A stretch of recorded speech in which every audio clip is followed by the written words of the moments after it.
My life has been up and down since a young boy growing up in South Central Los Angeles in a single parent home. And when I look back at my life, I look at the choices that I made, I look at the choices my parents made and the circumstances that allowed me to become criminalized at a young age.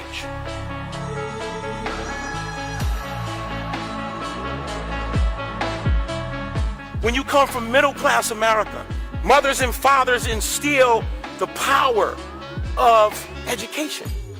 I didn't realize that until later in life. When I was in prison and I began to build relationships, is when I began to understand how cultural differences and exposure develops the human mind. So now I'm in prison washing dishes. I help the cooks prep food and cook. So then I start cooking with these guys. And the rest they say is history. Yeah. Yeah. What?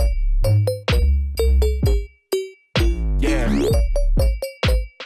Yeah, yeah, yeah. My caseworker brought me to USA Today about the top black chefs in America. I read about Patrick Clark, Robert Gatsby, and Marcus Hamilton. I said, I want to be like them. That was my goal when I came out. And I got my second chance. I had to build a brand. Everything about me had to say brand, brand, brand. Why? Because everyone at the Ritz-Carlton, the Hotel Bel Air, L'Hermitage, 5-star properties, the Bellagio was polished. So then I just started moving in my career, working my way up. It wasn't easy. It was a struggle. Because it was like having a bullseye on your back.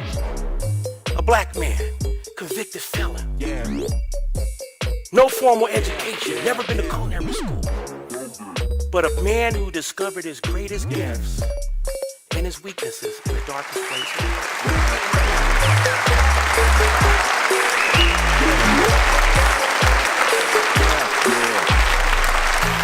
What is it that grabbed your intensity in the prison to be able to look at your life yet change it? There was no one aha moment. I think the cultural diversity in prison, the first time I ever sat at a table with a white guy and had a meal was in prison. The first African I ever met in my life was in prison. And when those men from diverse backgrounds saw something in me that I never saw in myself, saw something in me that my parents didn't even see, allowed me to really believe that I can do this. I've always been driven since I was a little boy.